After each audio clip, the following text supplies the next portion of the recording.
Assalamualaikum warahmatullahi wabarakatuh. Salam Om Swastiastu, Namo Buddhaya, salam kebajikan. Perkenalkan, nama saya Hani Silalahi, mahasiswa PMM dari Universitas Negeri Yogyakarta yang sekarang sedang menempuh pendidikan di Universitas Bengkulu, Prodi Pendidikan Bahasa dan Sastra Indonesia. Baik, di sini saya akan menyampaikan rangkuman-rangkuman materi selama setengah semester yang telah diampu oleh Bapak Nirmanja. Berikut pokok bahasanya. Yang pertama adalah uji normalitas dan homogenitas, yang kedua analisis korelasi, yang ketiga analisis regresi, yang keempat pengujian perbedaan dua parameter rata-rata, yang kelima analisis varian, yang keenam statistika non parametrik. Lalu sebelum masuk ke dalam materi, teman-teman, apa itu statistika? Kata statistik berasal dari bahasa Yunani, yaitu status, atau dalam bahasa Inggris state, yang artinya negara. Lalu statistika menurut para ahli, yang pertama dari Profesor Dr. Agus Irianto, pengertian statistik adalah cara yang berhubungan dengan pengumpulan data, analisis data, serta penarikan kesimpulan dari data-data yang berbentuk angka dengan memakai asumsi tertentu. Kemudian, menurut Kamus Besar Bahasa Indonesia atau KBBI, pengertian statistik adalah data yang berupa angka yang dikumpulkan, ditabulasi, digolong-golongkan sehingga dapat memberi informasi yang berarti mengenai suatu masalah atau gejala. Lalu yang ketiga, menurut IRM Iqbal Hasan MM, pengertian statistika adalah ilmu yang mempelajari seluk-beluk data, mengenai tata cara pengumpulan data, pengolahan data, penganalisaan, penafsiran, dan penarikan kesimpulan dari suatu data dalam bentuk angka-angka.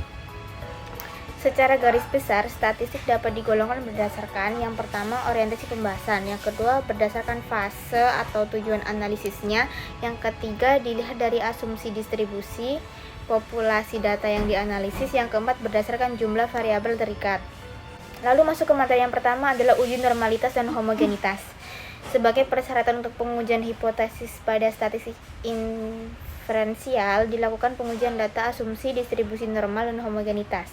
Dalam praktek pengujian tentang asumsi ini menentukan jenis teknik analisis atau statistik uji yang akan digunakan. Pengujian asumsi distributif normal bertujuan untuk mempelajari apakah distribusi sampel yang terpilih berdasarkan dari sebuah distribusi populasi normal atau tidak normal. Beberapa teknik analisis seperti uji T, uji F mensyaratkan perlunya asumsi distribusi normal. Sedangkan untuk teknik analisis seperti C-kuadrat, gamma, atau Mann-Whitney dan Wilcox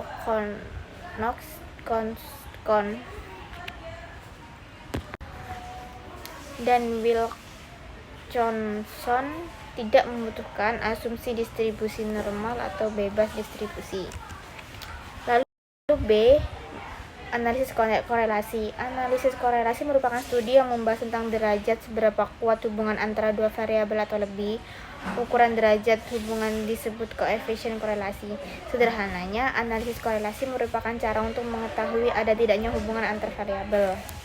Lalu yang ketiga, analisis regresi merupakan teknik analisis yang khas untuk jenis penelitian asosiatif. Analisis regresi bertujuan mempelajari pengaruh variabel bebas atau prediktor terhadap variabel tak bebas atau kriterion. Analisis regresi dapat digunakan untuk mempelajari pengaruh antara prediktor dan kriterion karena memenuhi 4 syarat. Yaitu lalu D, pengujian perbedaan dua parameter rata-rata. Uji perbedaan dua parameter rata-rata merupakan salah satu teknik analisis yang digunakan untuk penelitian komparatif.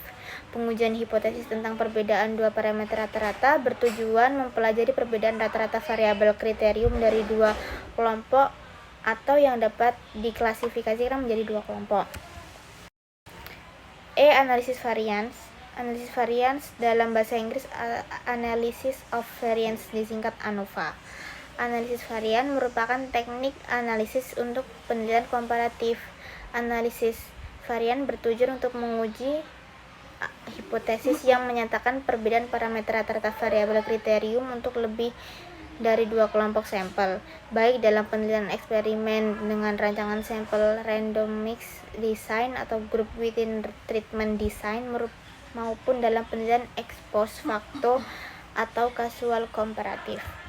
Lalu selanjutnya, statistika non-parametrik. Statistika non-parametrik yang memuat pengujian hipotesis dengan teknik analisis yang tidak mensyaratkan data distribusi normal atau bebas distribusi. Data yang tidak berdistribusi normal umumnya dijumpai pada data penelitian dengan skala dalam level ordinal atau nominal ataupun variabel dikotomi atau dapat dikotomikan. Pengujian hipotesis dalam kelompok statistik parametrik memerlukan ukuran sampel yang lebih besar. Hal ini disebabkan klasifikasi atau pembentukan kelompok sel yang harus berisi data dengan frekuensi yang tidak boleh kosong. Baik, sekian penjelasan materi dari saya. Saya ucapkan terima kasih. Wassalamualaikum warahmatullahi wabarakatuh.